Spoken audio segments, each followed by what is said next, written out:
બોલો. હવે લગભગ ચોમાસું ગુજરાત નજીક આવી પહોંચવાની શક્યતા રહેશે. તારીખ 7થી 9 અંધારો વરસાદ થવાની શક્યતા રહેશે. તારીખ 10મી જૂન સુધીમાં ગુજરાતમાં ચોમાસું પ્રવેશ કરી શકશે. દક્ષિણ ગુજરાતના ભાગો અને મધ્ય ગુજરાતના ભાગોમાં ચોમાસું આવશે. રાજ્યના ભિન્ન ભિન્ન ભાગોમાં ચોમાસું આવી શકશે. પણ તે પૂર્વે જોઈએ તો સમુદ્ર ભારે તોફાની બનશે અને તારીખ 28થી લગભગ 30 જૂન સુધીમાં મુંબઈ મહારાષ્ટ્રના ભાગોમાં વરસાદ થશે. વલસાડ દક્ષિણ ગુજરાતના ભાગમાં ભારે વરસાદ થવાની શક્યતા રહેશે.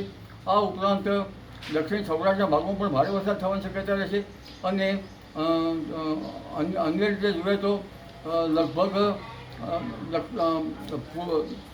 વડોદરાના ભાગો અને ભરૂચ ખંભાતના ભાગો તેમજ કેટલાક ભાગમાં વરસાદ થવાની શક્યતા રહેશે. અને ત્યારબાદ લગભગ 30-31 સુધીમાં ઉત્તર ગુજરાતના ભાગોમાં પણ વરસાદ થવાની શક્યતા રહેશે.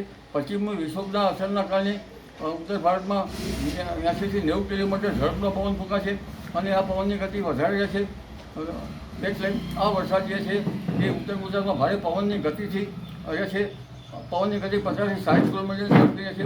ઉત્તર ગુજરાત, અરવલ્લી, પંચમહાલ, સાબરકાંઠા, કચ્છ અને સઘળા ભાગમાં વરસાદ આવશે. ગાજવીજનું પ્રમાણ વધારે રહેશે.